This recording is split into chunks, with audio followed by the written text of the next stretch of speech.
DivvyUp helps organizations aggregate telemetric data without learning the exact value of any one user's submission.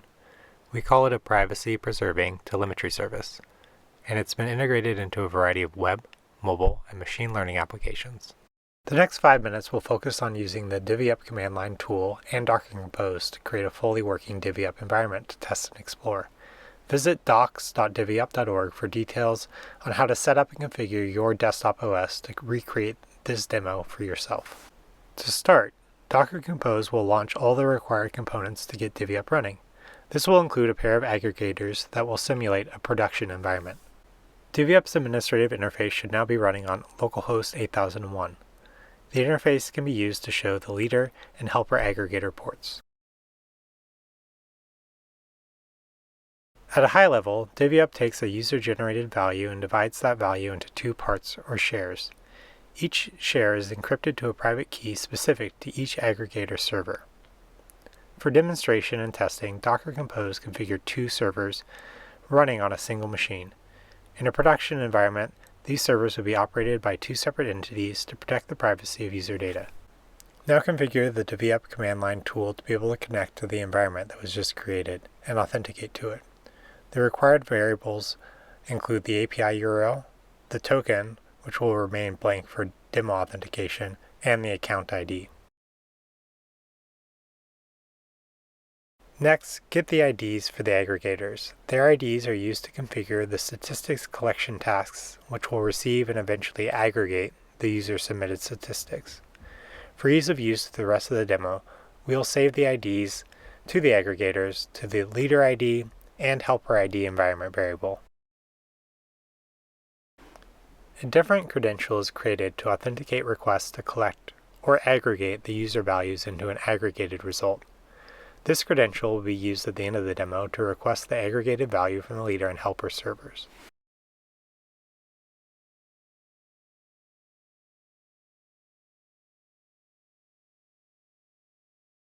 Finally, user statistics are submitted to a named task.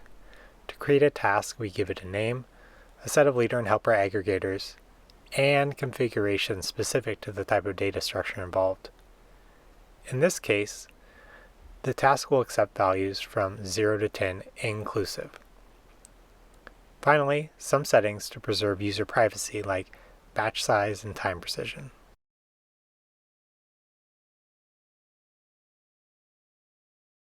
Now it's time to submit user statistics to the task.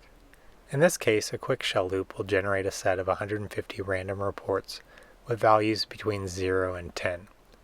We'll be using the DivvyUp dApp client upload subcommand to do this. In a production environment, this might be user activity metrics, survey responses, or machine learning data submitted via a client library.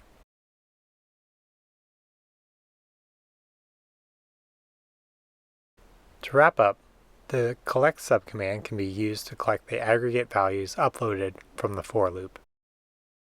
In this case, it's a histogram of values submitted in the configured buckets. You might notice that we have no values for the 10 bucket. Maybe someone can figure out the bug in our script and let us know. Also notice that the number of reports is less than 150. That is because the collection request was sent before all the user values or reports were prepared. And those reports will show up when additional reports that meet the minimum batch size are submitted. This is a full end-to-end demo of DivvyUp running under Docker Compose. We configured the command line tool, created a user task, submitted reports for that task, and finally aggregated those reports into a histogram.